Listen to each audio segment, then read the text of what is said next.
During the Cold War, the US and Russia were in a constant race to see who could build the next mind-boggling tech or most horrifying weapon, regularly pushing the boundaries of the unknown to reach heights unimaginable, all with the goal of asserting dominance on the world stage. Determined not to get left behind, the US would go to some pretty extreme lengths, and flying saucers were no exception. This is the story of how rumors of Nazi UFOs led to the US paying millions of dollars to a Canadian aerospace company, resulting in, as far as we know, the closest we've ever gotten as a species to a flying saucer. And of course, it all starts in World War II. But first I want to thank the sponsor of today's video, my wife. She bought me this neat camera for my birthday a little bit ago, and now I can film in 4K and you can see all the creases and pimples on my face, so I hope you like it as much as I do. On the evening of November 27, 1944, pilot Lieutenant Ed Schluter and his co-pilot Donald J. Meyer were on a routine mission as part of the 415th Night Fighter Group, when out of nowhere a red flaming ball of light appeared behind them, following their every move. Try as they might, they couldn't shake this new pursuant. No matter what maneuver they attempted, no twist nor turn could put space between them. The ethereal tail stayed right in their wake, sometimes moving in seemingly impossible ways, until suddenly, as quickly as it appeared, it vanished. The men were agitated, but not as bewildered as you might think. At the debriefing, Meyer slammed a strip of paper on the table and exclaimed, "It was another one of those fucking Foo Fighters," before storming out of the office. The strip of paper was a Smokey Stover comic, in which the titular character has the catchphrase of, "Where there's foo, there's fire." This outburst gave a name to a phenomenon that had been recorded as early as 1942, where lights would appear and follow behind night bombers before disappearing again. At first, these were thought to be Messerschmitt 163s, but those never operated at night. Many theories were put forward to explain these Foo Fighters, usually involving heavy speculation that the Germans had developed a new weapon or aircraft of some sort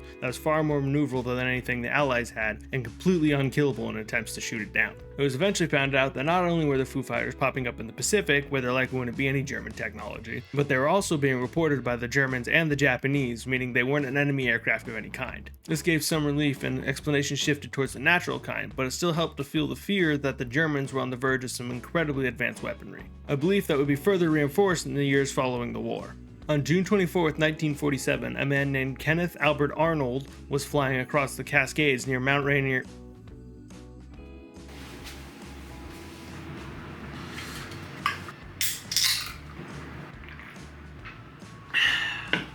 Near Mount Rainier, Washington, when he spotted 9 objects in the distance flying at a speed he calculated to be greater than Mach 2. When he landed, he filed a report thinking he had seen a military test flight. The media picked up on this report and began exclaiming that Arnold had seen flying saucers. The report reached a worldwide audience, and within just a couple of weeks, people all over the planet were reporting seeing their own flying saucers. The most famous of which being the Roswell incident, in which the wreckage of a spy balloon was reported to have been that of a flying saucer. Who reported that again? Oh yeah, it was the government. The government reported that it was a flying saucer. People were enthralled with thoughts of new secret weaponry or even extraterrestrials and began seeing the floating dinner plates everywhere. There was a slight issue with these sightings, however, being that they were definitely driven by media craze and in no way attached to the Kenneth Arnold sightings, as he didn't say he saw a flying saucer. He said he saw flying bat-shaped objects that flew erratically as if they were saucers skipping across the water. What Kenneth Arnold did or didn't see is still up for debate, with many people arguing what he saw was something natural like clouds or birds or even outright just a full mirage. However, these stories no doubt fueled a craze that would go on for years. In 1950, an Italian man by the name of Giuseppe Belluzzo claimed that these flying discs were being designed and studied by the Nazis and Fascist Italy as early as 1942. A scientist and a former politician himself, Belluzzo said that he felt that these vehicles were continuing to be developed by some great power.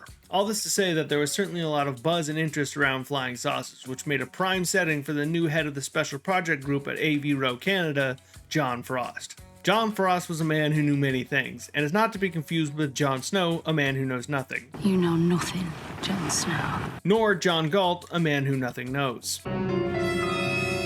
Frost had worked in England as an aeronautical engineer for the last 15 years or so, working on several interesting projects like the Westland Whirlwind and several de Havilland fighters, including a Hornet, a follow-up to the Mosquito, and the DH-100 Vampire, a plywood twin-nacelle jet fighter. His final project in England was the DH-108 Swallow, which was de Havilland's attempt to break the sound barrier. Unfortunately, this project was ultimately a failure and resulted in the death of 3 test pilots, including Jeffrey de Havilland Jr., the son of the company's founder and owner. It's possible that the Swallow was actually the first plane to break the sound barrier, and it did that in a dive, but the project didn't last long enough for them to confirm that. After the project was ended, England as a whole decided to stop trying to break the sound barrier, and in June of 1947, Frost moved to the newly founded Canadian branch of the Avro Company. Initially, he came on to take over as project engineer for the somewhat floundering CF-100 Canuck project. Upon his arrival, Frost noted a particular lack of good models and just in general found the whole thing to be in disarray. He immediately began butting heads with chief aerodynamicist Jim Chamberlain. Frost had wanted to implement a swept wing profile to assist the plane in high-speed flight, but that was rejected in order to get the first prototype produced. After the prototype was built, Chamberlain made a late-stage change to the engine position that resulted in a notch in the main structure of the wing known as the spar, weakening them and causing dangerous flying conditions. Fixing this led to delays in the plane, which Frost was blamed for, and in 1952 he was removed from the project. But not before he proved himself as someone who stood by his work, even going so far as to be a test subject for the ejection seat. One test pilot called him a delightful contrast to England, the country as a whole, noting that he could never get a designer to actually fly in the planes that they designed. The Canuck would become the first Canadian jet to break the sound barrier, but Frost was never a fan. He called it a clumsy thing, all brute force. Which, yeah, looking at it, it is pretty cool with like almost an Autobot's charm, but the longer you look at it, the more ham-fisted it appears, specifically referring to the huge engines and the tail, which looks sort of added on as an afterthought. After being removed from the CF-100 project, Frost was moved to the newly formed Special Project Group.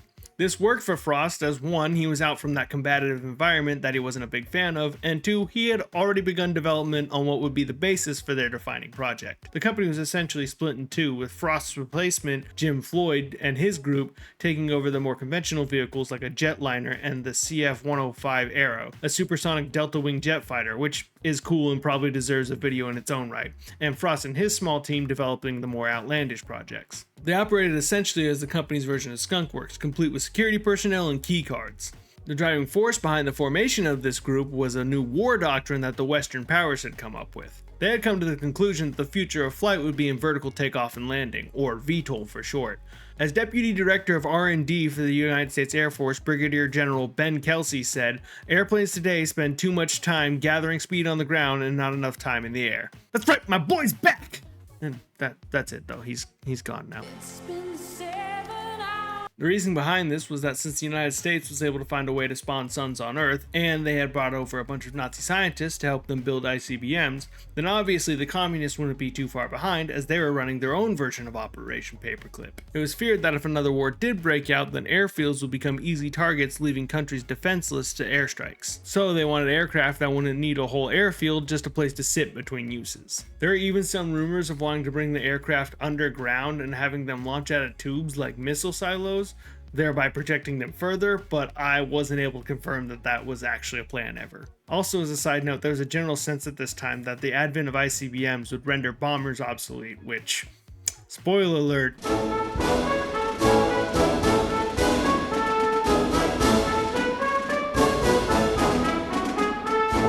it didn't. In any case, this desire for VTOL motivated Western powers to begin investing in research, and an initial $410,000 investment from the Canadian Defense Research Board was the impetus for the Special Projects Group. At the same time, Frost had become especially interested in turbine engines and how to make them more efficient. It's from this fascination that he got the idea for the project that I was talking about earlier, a radial flow gas turbine engine, or an RFGT for short. So if you don't know how a turbine engine works, it usually looks something like this, where you have your compressor, your combustion area, and your turbine. What you would normally see is you pull in cold air through the front like this. The air is going to get pushed in by these fans into this tightened area where it's going to squeeze down. As it tightens, it's going to warm up a little bit, and that warm air is going to get mixed with fuel. Now, once we get our warm air and fuel to this area, we're going to ignite it, and then we're going to let it flow out through our turbine and expand rapidly as it goes through our turbine. As it goes through our turbine, it's going to push that turbine around, which creates shaft power, which then drives our compressor even better.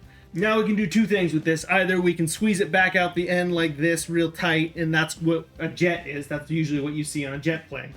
The other option is we can just use it to create that shaft power like I was talking about before, and you can put like a propeller on the front, and that's how you get a turboprop. Okay, got it? Got the general idea?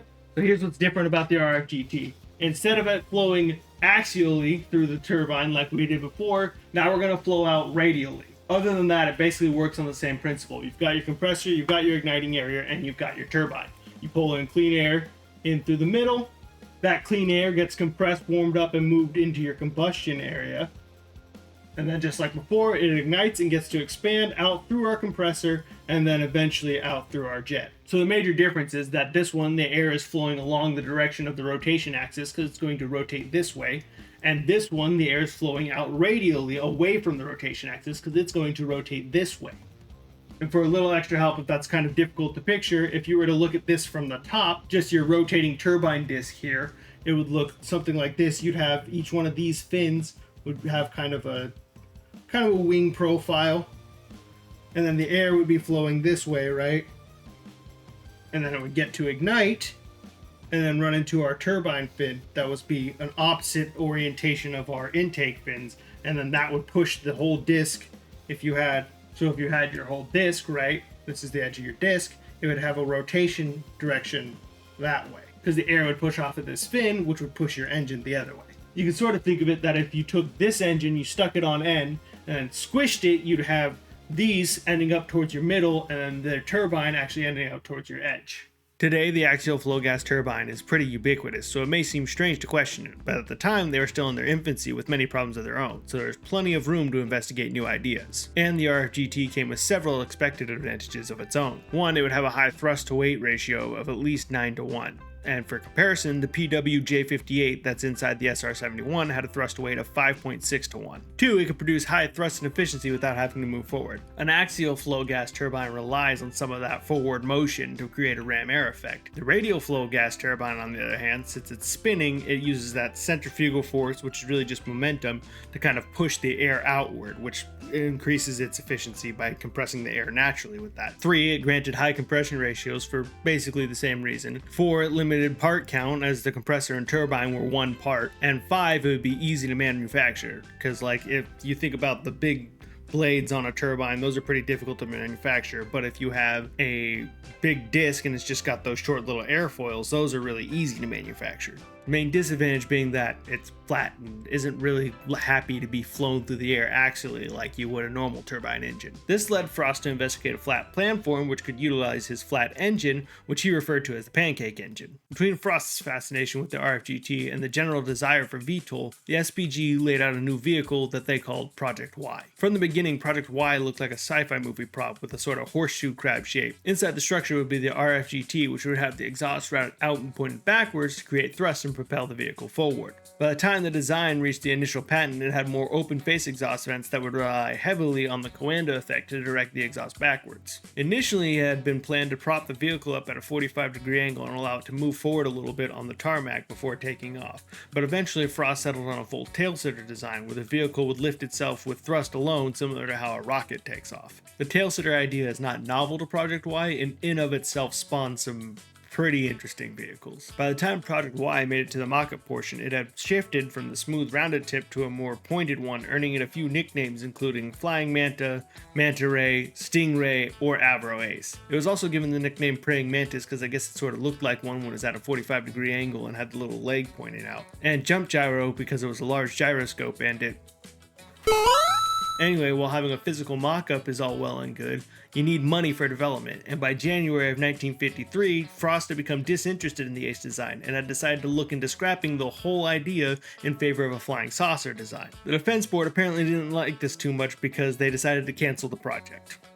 But there's so much video left. That's because, luckily for Frost, and you if you're liking this video, the USAF was still convinced of and quite concerned about flying saucers being a reality, and ponied up $200K with the promise of continuing to fund the project. Also, if you are liking this video, then you can actually do that. That would be nice, and subscribe if you want to. That would be also pretty neat of you. The following month, on February 12th, 1953, the Toronto Star published an article with the headline, "Takes off straight up. Report, molten flying saucer to do 1,500 miles per hour." It seems the Star somehow got a hold of a few salacious details and were quite keen to share these with the rest of the world. This started a bit of a media frenzy which resulted in Avro and RCF officials getting hounded for comments. However, what at the time may have seemed like a worrying lack of security was actually a political campaign from inside Avro to try and strong-arm the RCAF into giving them more money. Then in April of 1953, the Ace model was shown to the RCAF bigwigs with the promised performance specs of the following. You ready for this?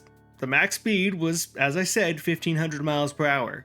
An operating ceiling of 100,000 feet, a range of 780 miles, and a rate of climb of 100,000 feet per minute. That's more than the F-22 does with afterburners. That wasn't happening. There's no way they bought that. And never mind, this apparently piqued the interest of the RCAF, at least for the time, as that same month they flew Frost and some RCAF and RAF intelligence officers to a secret meeting with an unnamed German engineer who had apparently worked on flying saucers from 1944 to 1945 out in Prague. Who this engineer was is still unknown, but there's a few more public individuals that it could have been, like Rudolf Schriever, who claimed to be involved with such a project in the 1940s at a BMW facility out in Prague. Schriever received a patent for a similar-looking vehicle that same year, 1953, and then died at the ripe old age of 44. It could also have been a man by the name of Richard Metha, who is said to have worked on a different Lintic aircraft and was rumored to be working at Avro Canada in the late 50s. He also may never have existed. It's hard to tell. What isn't that hard to tell is that they did work on these kinds of crafts at BMW facilities. So BMW released the files. We know you know. There's also speculation that this might not have been the first time Frost was involved in a conversation about Nazi flying saucers. A 1955 report from the CIA Chief of Applied Sciences Division said, Mr. Frost is reported to have obtained his original idea from a group of Germans just after World War II. The Soviets may have also gained information from this German group, which further stokes the flames of conspiracy that the Nazis had made flying saucers and the fear that the Soviets wouldn't be too far behind. In the meantime, Frost had moved on completely from the Ace design. While investigating the Coanda effect, he stumbled upon the works of Henry Coanda himself. Henry, I'm not sure, it's Romanian. Anyway, Henry Coanda himself, who in 1935 submitted a patent in Romania for what is essentially a flying saucer that would use his self-titled discovery to create a flying machine with no moving parts, which in of itself is pretty neat, but I can already feel this video getting too long, so I'm not going to explain it. I'll link an article in the description if you want to look at it. Anyway, Frost himself had become enraptured with the flying saucer craze and spent a good deal of his time tracking down over 200 reports. Of those 200 reports, only 2 passed his sniff test as something that couldn't be explained away as something more mundane. Both were in or around Germany, and he concluded, much like a lot of other people, that they must be Nazi in origin. He also concluded, unlike a lot of other people, that they must have been using the Coanda effect to do it. Scrapping Project Y, he moved on to a new concept very creatively called Project Y2. However, it was now primarily funded by the USAF. Wind tunnel tests would prove that the flat circular or lenticular planform would give the best aerodynamic results, while also being lighter and more structurally rigid. During the early days of this project, it was said that anytime Frost wanted a part made, he would have to go to the welder or machinist and just draw it on a piece of paper, and then once that part was made, he would take that drawing and put it in a special trash bag, presumably to be burned later. There's one story during this time when the head machinist asked him what the part would be used for, and Frost told him it was for the arrow. The head machinist, being very familiar with the arrow, was like, no it isn't, and then Frost was just like, but it needed a lot of special parts to prove the concept. You see, Project Y2 would no longer be a tail sitter. Instead, this hovering dinnerware would be a flat riser. Basically, instead of lifting off straight like a rocket, it would lift off flat in the position ready to fly. You know, how you expect a UFO to take off. To do this, he would take advantage of the Coanda effect and something he discovered that he called the ground cushion effect. So let's talk about the Coanda effect and also the ground cushion effect while we're at it. So if you watched my last video, I said that the Coanda effect was basically what happens when you're in the shower and you lift your arm and then water runs down it a little bit and you water bend. So that was a lie.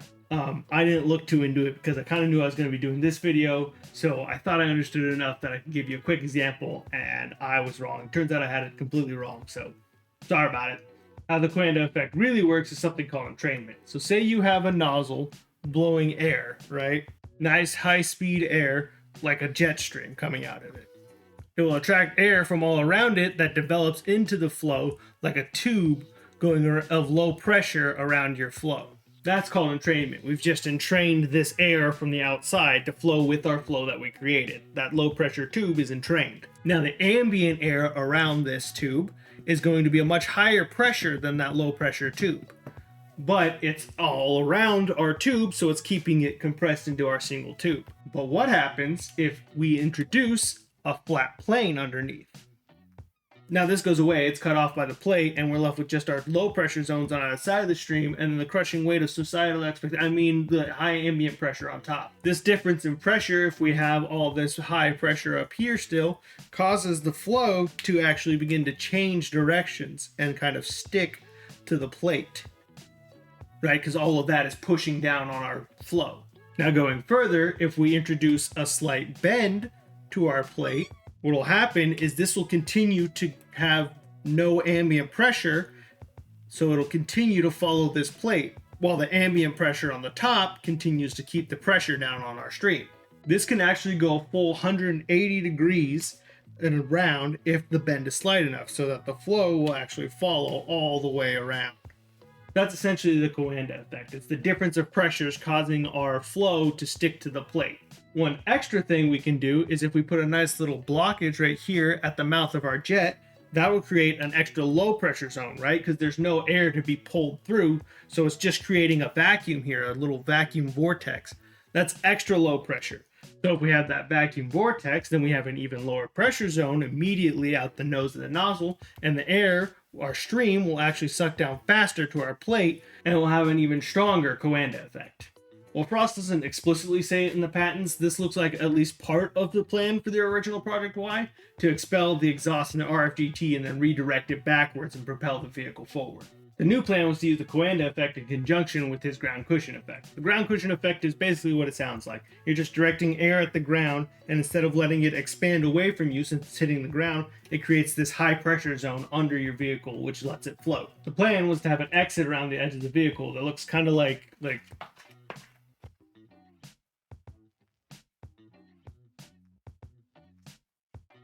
that, but all the way around the vehicle. This is a section view, like through the middle.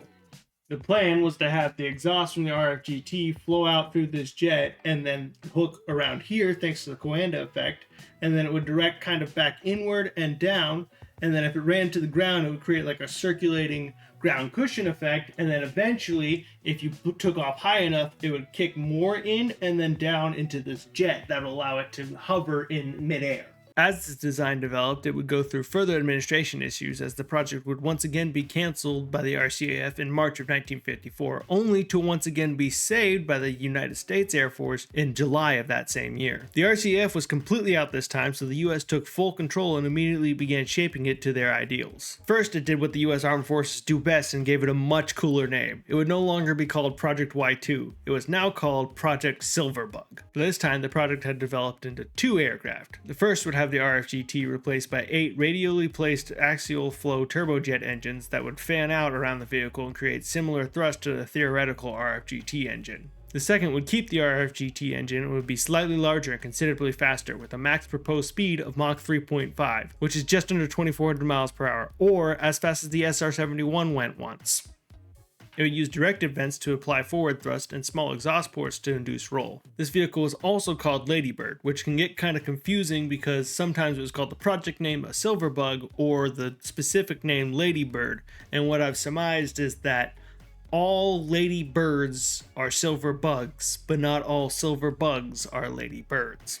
A sentence that makes sense. What also makes sense is that developing both of these engines at the same time would allow the flat planform to be proved out without necessarily needing the engine to work. Pancake engine or not, they were getting a flying saucer. A notion further highlighted by the fact that by 1956, the USAF had begun to have doubts about the RFGT engine as a whole. If the vehicle was hit in such a way to damage the engine, it would be completely without power, and given the plan to use the upward thrust from the engine to maintain lift, especially at lower speeds, it would be completely impossible to set the vehicle down in any sort of controlled manner. And at this point, the US government was really more concerned with VTOL, supersonic flight, and perhaps most importantly, getting a usable flying saucer before the Ruskies did. So they insisted that the Ladybird take on a similar power supply as the other Silverbug project. The vehicle would still look and be controlled the exact same way, but the RFGT would be replaced by 6 to 8 axial flow engines. They were also now beginning to plan how to use this thing. There's the obvious gun emplacements and bomber ideas, and then there was the suggestion from Frost,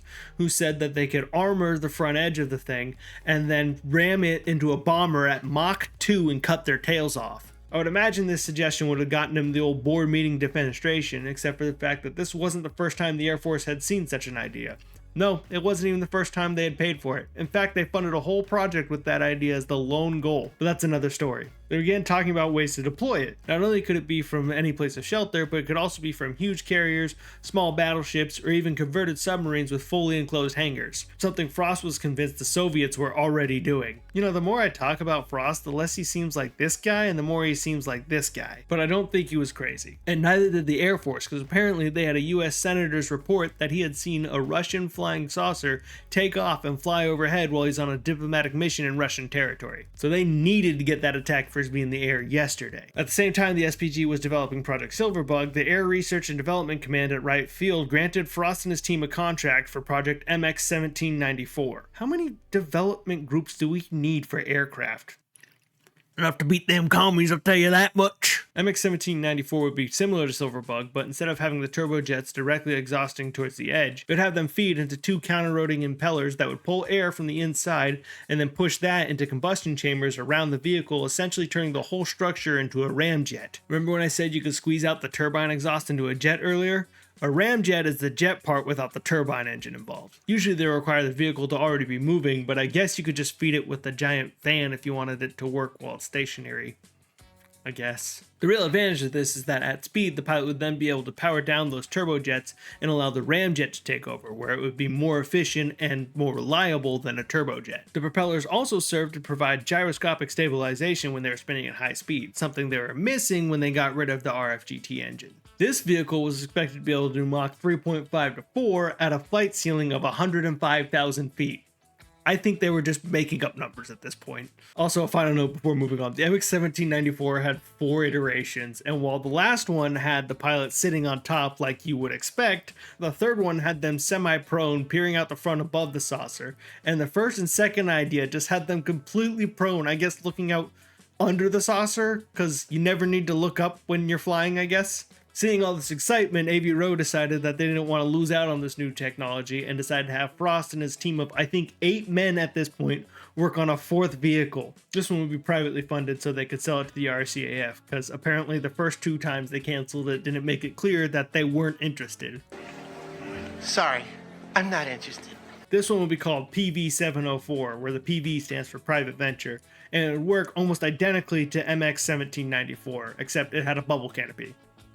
That's about the only difference I can tell. Apparently there's enough of a difference though, because when the US Air Force and the CIA were looking for a replacement for the U-2 spy plane, they looked at the PV-704 instead of, one of those 3 vehicles that were already being developed for the US. The only thing I could think is they were trying to stop even the Canadians from beating them to a flying saucer. Nevertheless, while other projects had gotten to models for concept and wind tunnel testing, the PV-704 was the first one to actually make it to a real prototype. And as with all good prototypes, it had a lot of issues. Namely that it got really hot. Like horrifyingly so. So much so that in order to protect the team, Frost built a concrete building around it with a vent leading in to pump air in so that they could test the vehicle without putting anyone in danger.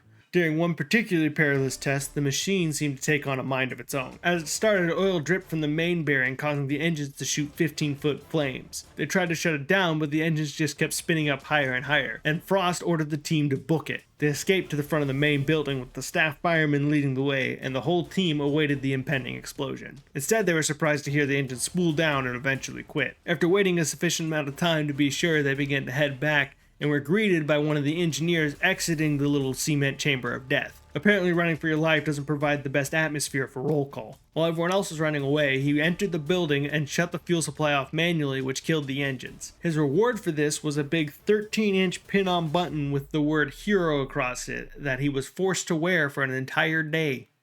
Unsurprisingly, Frost shut down the prototype after this. Shortly after this incident, in April of 1957, the US Air Force asked Avro to continue looking into PV-704 to investigate its capabilities as a weapons platform. Also, I'm going to say Avro most of the time from here on out, because at some point Avro made a subsidiary called Avro that was where the Special Projects Group was, and I'm not really sure when that happened, and I didn't look too into it because I was too busy looking at flying saucers, so sorry if that's confusing. Eventually, this investigation would combine PV-704 and MX-1794, as they were basically the same vehicle anyway, into one project called Weapon System 606A. You know, because I haven't given you enough random mashups of numbers and letters yet. WS-606A was intended to be a multi-weapons platform that could operate at extreme heights and speeds. It would see the reintroduction of the RFGT engine to be used in conjunction with standard axial flow engines. The RFGT would provide VTOL while the traditional engines would provide forward thrust,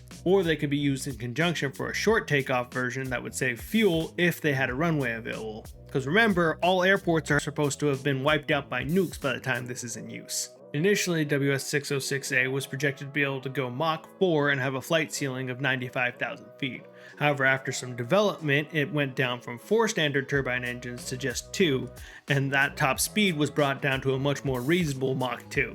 I'm sorry if I sound like I'm mocking this at this point. After writing it and then reading it back, it really does sound absurd how much money was given to this group. Determined to make sure that this project would sell, Frost worked to create prototypes without even telling the higher-ups, even going so far as building a whole RFGT engine in just one single weekend so he could show it to the USAF personnel as a proven concept. While development of WS-606A was beginning, the US Army decided they wanted a piece of that action. The Army had been looking for a replacement for helicopters as they were difficult to fly and had issues operating close to the ground. This search led them to funding a whole slew of projects known as air jeeps. Each one of these air jeeps was given a designation of VZ and then a number. Whichever project number it was the number of the vehicle. The main goal of these air jeeps was to be easy to fly people and equipment carriers that could tackle any terrain down low or take off and fly to their destination if that was available. All of the offerings stateside had ended up being busts, so they turned their attention to the Great White North, where similar projects were already being undertaken.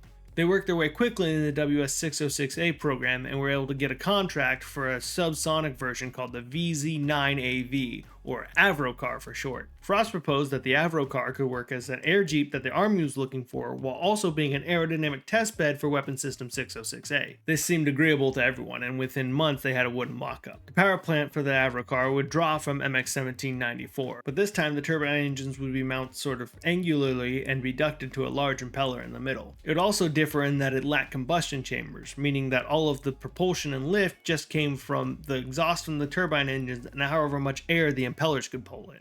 It would sit 2 people each in their own cockpit, seen depicted here. As a side note, I think it's really funny that they could think of this flying saucer and plan out a really inventive way to actually make it fly, but the best armament they could think to put on it was a guy with a single-shot bazooka. Anyway, there would also be separate internal compartments to carry as much cargo as needed. It was expected to reach 300 miles per hour with a range of just under 1,000 miles and a flight ceiling of 10,000 feet.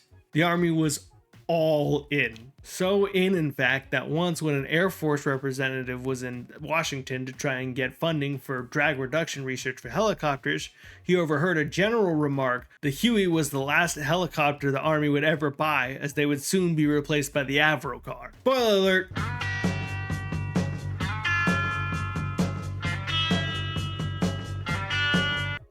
They weren't. Anyway, the Avrocar project moved along, eventually becoming the main focus of the Special Projects Group. It was decided that WS-606A would take a back seat until after they had perfected the Avrocar. The first steps to perfecting it is to build one, and so the Army ordered the first actual test vehicle to come out of this whole project. This first test vehicle wouldn't have a pilot and as such would not be used in free flights. However, it could be used in tethered flights and wind tunnel testing. There was plenty of work to be done in Avro, planning, cutting, and assembling to build this revolutionary flying machine. That is, until it all came screeching to a halt. February 20th, 1959 is a day now known as Black Friday by Avro enthusiasts. The recently elected government in Canada decided to halt the development of the Avro Aero, leading Avro to lay off all non-executive management employees that same day. You see, just like with the bombers, the fear of ICBMs, tied in with the prevalence of radar, had driven the government to believe that manned fighter planes would be of no use in air defense or offense, and they would quickly be phased out of warfare. Spoiler alert!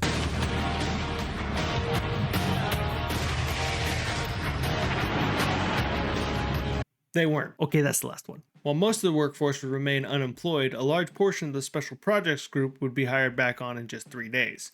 they still had an obligation to Uncle Sam. This small group would continue work on the Avrocar until a go-no-go date of March 4th, when the US Army reaffirmed their commitment to the project. Quickly, Avro began hiring back employees, but the more senior employees booted the junior ones. This meant that Frost lost a good portion of his group, only to have them replaced by the same sort of engineers he butted heads with back when he started at Avro. This obviously became an issue of contention within the group and would lead to Frost losing control of Weapon System 606A, which would now lose the RFGT and become a supersonic delta wing jet fighter. Where have I heard that before? Oh yeah, it's the Arrow. They were trying to revive the Arrow. Anyway, the Special Projects Group became the main focus of the company, and anyone who wasn't working in that group was supporting the CF-100 Canuck. Frost, now with only the Avrocar project, continued to work, and in May of 1959, the first Avrocar was produced. It was expected to be able to carry 3,000 pounds, shattering the Army requirement of 1,000 pounds, but the range was reduced to just 100 miles, as they had to shrink the fuel tanks. A lot, apparently. Still, everyone was excited. Until the results started coming back. From June to October of 1959, they completed a 32-hour static test and 43 other tests and found that the power supply was exceedingly wanting. About 1/3 of the thrust was lost to just simple inefficiencies in the ducting, which meant that the vehicle would not be able to fly any higher than the ground cushion effect. Any reasonable change to the ducting would have required a complete redesign to the structure, so they decided to operate just in the ground cushion area for now. This decision to not stop and redesign it is considered one of the bigger mistakes that Frost made in the project, but it's hard to tell if he had gone to the Army and asked for time to redesign it if they would have continued the project at all. The vehicle also experienced extreme temperatures from the jet engines. Temperatures in the mock cockpit areas got so hot the plastic controls burned brown. This much heat meant that the engines had to be kept below a certain threshold, thereby reducing the thrust even further. By the time they had it running in any usable way, the thrust outside of the ground cushion area would have been less than the vehicle without even a pilot. Nevertheless, they pressed on for fear that another delay would spell the end of SPG and Avro as a whole. They sent the first car away to wind tunnel testing at the NASA Ames tunnel and began testing the second Avrocar, which had been built during the first testing. This time the Avrocar would be manned and flew as high as 3 meters under its own power. Then, finally, the day came, and on November 12, 1959,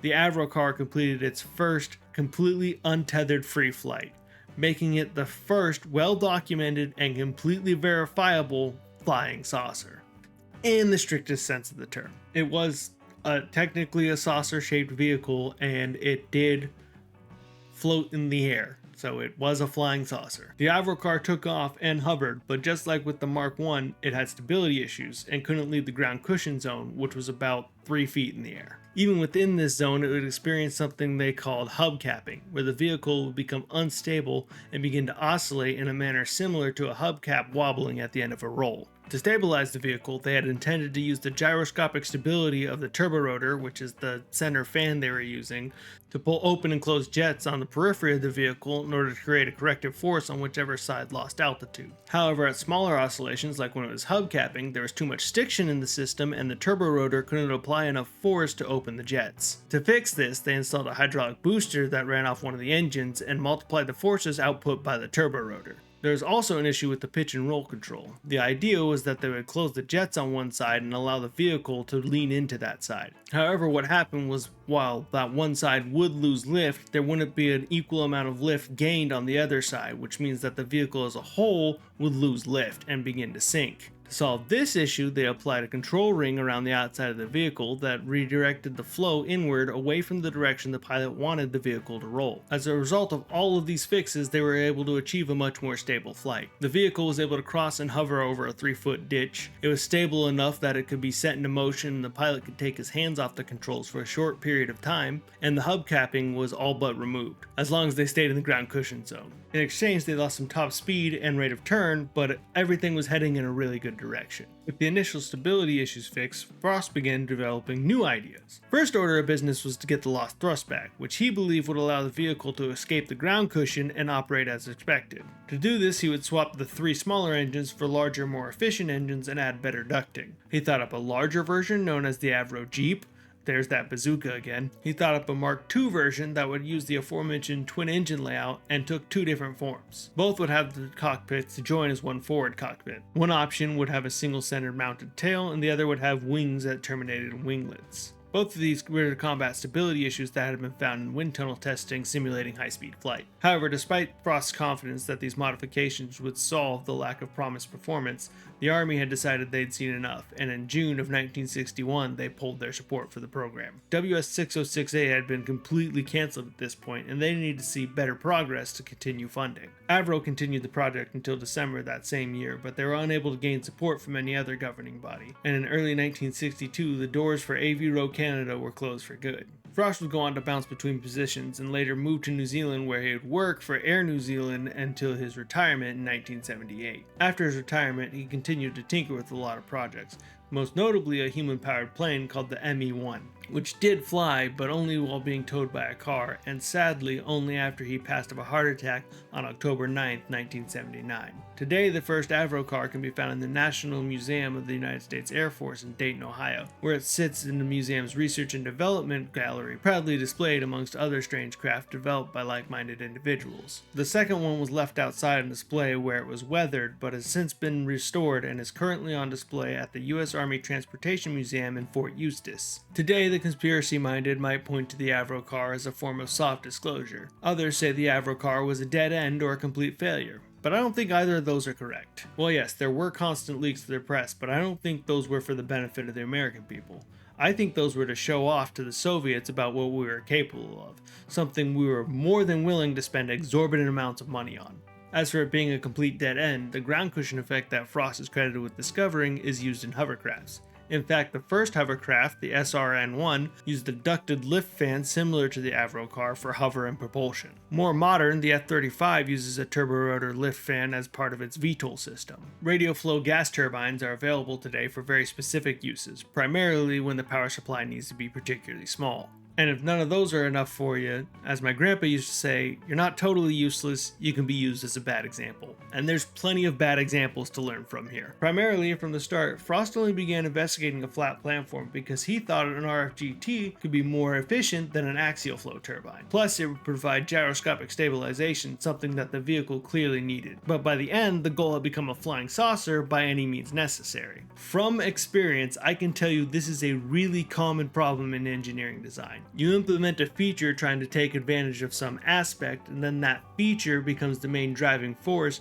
to the point where you remove the aspect that you were originally trying to take advantage of. Without proper vision, documentation, and leadership, it can be very easy for any project to progress in the same wayward manner. And that's not to deride Frost either. With the bosses from the company and no less than 5 organizations from 2 different countries all having their say, it's really easy to see how that many cooks could spoil a perfectly delicious flying saucer. There's other lessons to be learned here too, like how Frost himself admitted that by being too focused on making a VTOL aircraft, they missed out on the opportunity to make hovercrafts, which while we don't see them a lot in the US, they were used by the military to some extent and found fairly extensive use in island countries like Britain and Japan. That alone might have been enough to save Avro and Avro Canada as a whole. Of course, there's also the fact that the project reports point to a third vehicle existing that we don't know what happened to it. The Avro offices in England burned down, destroying all of their records of dealings with German scientists post-war, and the value of the final contract to Avro Canada is still undisclosed. That's a little weird. So I guess the real moral of the story is maybe your crazy uncle isn't so crazy after all. Maybe he really did see a flying saucer on that cold New Mexico night in November of '82. Maybe it was just the government testing out a new aircraft. Wouldn't be the first time.